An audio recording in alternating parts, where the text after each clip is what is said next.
अस्सलामु अलैकुम viewers, welcome to my channel अलकंस। आज हम एक नया सिलसिला शुरू कर रहे हैं जिसमें हमारे माशरे के दो अहम अफराद यानी मियाँ और बीवी के हकूक़ और फ़राइज़ पर बात की जाएगी और कोशिश की जाएगी कि इन हकूक़ और फ़राइज़ के पीछे दीन की क्या हिकमत है। अस्सलामु अलैकुम डॉक्टर साहब। वालेकुम सलाम रहमतुल्लाहि व बरकातहू। डॉक्टर साहब, मेरा आपसे पहला सवाल ये है कि बीवी के अहम फ़राइज़ क्या हैं और इसके बड़े बड़े हकूक़ कौन से हैं? बिस्मिल्लाहिर्रहमानिर्रहीम। व्यूअर्स, ये बड़ी अहम बात है कि जिस वक्त अल्लाह तबारक ताला ने दीन इस्लाम की रोशनी इस दुनिया में की तो उस वक्त मुआशरे में तमाम तबके बहुत ज़्यादा पिसे हुए थे। उनमें से बिलखसूस जो है औरतों का तबका जो है और बीवी का ख़ास तौर पर जो है बहुत बुरे हालात थे। जी बिल्कुल। और इसके साथ दूसरा तबका जो है वो गुलामों का था। क्योंकि आज हमारा मौजू जो है वो बीवी के हवाले से है, औरत के हवाले से भी नहीं है। तो बीवी जो इस्लाम से पहले उसकी कसम पुरसी और उसके हालात की ज़रूरतगी जो है वो देखने वाली थी। जी। चुनांचे नबी अलैहिस्सलाम जब शरीयत मुताहरा को लेकर आए तो आपने इस निज़ाम के अंदर इस कदर खूबसूरत तब्दीलियाँ की और इस तरह से औरतों को सरफराज किया कि वो रहती दुनिया तक उसका कोई मुकाबला नहीं किया जा सकता। अब आप अंदाज़ा कर सकते हैं कि इस्लाम ने औरत के ऊपर सिर्फ दो अहम जिम्मेदारियां रखी हैं जिनको उसने अदा करना लाजम है। यानी कि समझ लें कि मर्द जो है उसका खामद जो है, बाकी सारी की सारी जिम्मेदारियां जो है वो उसके ऊपर हैं। औरत के ऊपर सिर्फ दो जिम्मेदारी। जैसे नबी अलैहि सल्लल्लाहु अलैहि वसल्लम ने अपने खुतबातुल विदा में कहा कि औरतों, तुम्हारी ये जिम्मेदारी है कि तुम अपने आप को पाक दामन रखो। और यानी कि पहली जिम्मेदारी क्या है कि औरत अपनी इज्जत की हिफाजत करे, अपने खामद के बिस्तर का ख्याल करे। और दूसरी उसकी जिम्मेदारी जो नबी अलैहि सल्लल्लाहु अलैहि वसल्लम ने मुतय्यन की वो अपने खामद के माल की हिफाजत है। हाँ जी। यानी कि औरत ने सिर्फ दो काम करने।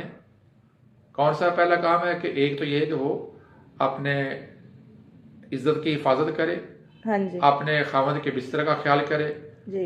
और दूसरी बात जो उसके ऊपर फर्ज की गई वो है कि वो अपने खामद के माल के अंदर को ख़यानत ना करें। जी बिल्कुल। इसके अलावा बाकी तमाम तर जिम्मेदारियां जो घर के अंदर है जी, उसके खाना पकाना उसके बाद उसके ऊपर फर्ज नहीं है। जी। कपड़े धोना उसकी जिम्मेदारी नहीं है। बच्चों की परवरिश करना उसकी जिम्मेदारी में नहीं है। नान और नफ़का की तमाम जो जिम्मेदारियां हैं वो सारी की सारी मर्द के ऊपर अल्लाह तबारक तआला ने मुतय्यन की हैं। इससे आप अंदाज़ा कर सकते हैं कि वरासत में जो हक मिलता है औरत को, बीवी को, वो अपने बच्चों पे सर्फ करना उसके ऊपर वजूब नहीं है, लाजम नहीं जी। अब आप अंदाज़ा कर सकते हैं कि औरत को इस्लाम ने जो है वो किस कदर ज़्यादा हकूक़ दिए हैं और किस कदर कम जो है उसको जिम्मेदारी के साथ साथ किस कदर उसको ज़्यादा फैसिलिटेशन है, सहूलतें हैं। हाँ, ये अलबत्ता बात ज़रूरी है कि आज के माशरे में जो है वो बात जो अभी हमने की है कि ये दो सिर्फ फ़र्ज़ उसके ऊपर हैं, बाकी उसके साथ उसको सहूलतें ही हैं, आसानियाँ ही हैं उसके, यानी कि हकूक़ ही हकूक़ हैं। लेकिन हम अपने जो आज की मौजूदा ज़िंदगी है उसमें देखते हैं कि जितनी कदरगने, जितनी परेशानियां जो बीवी के लिए हैं वो किसी के लिए भी नहीं है। और उसकी एक ही वजह है कि हमारी दीन से आगाही नहीं है।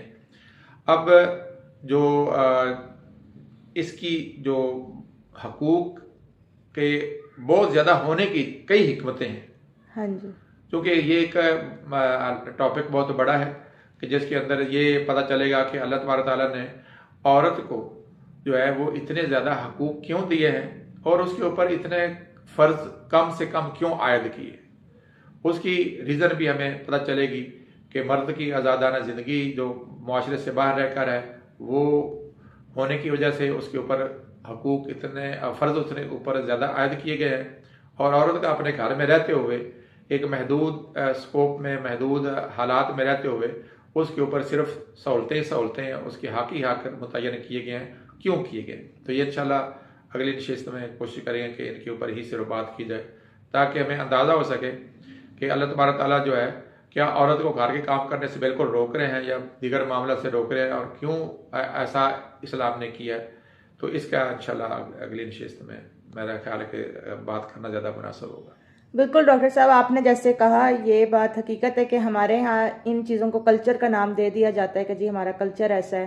اور دوسرا یہ کہا ہمارے ہاں لوگ تربیت یافتہ نہیں ہیں. ہمارے ہاں تعلیم تو بہت اعلیٰ ڈگری کی حاصل کر لیتے ہیں پر ان کی تربیت نہیں کی جاتی اور نہ ہی ان کو ان چیزوں کے بارے میں آگاہی دی جاتی ہے. اور چلیں شکریہ بہت بہت ڈاکٹر صاحب، آج آپ نے ہمیں اتنی مطلب کہ ہمارے علم میں اضافہ کیا ان باتوں کو بتا کر.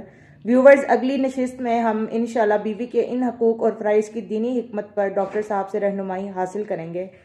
اور اگر آپ کو یہ ویڈیو پسند آئی ہو تو اس چینل کو سبسکرائب کرنا مت بھولیے گا تاکہ آپ آگے اور بھی مستفید ہو سکیں ایسی ہی ویڈیوز سے.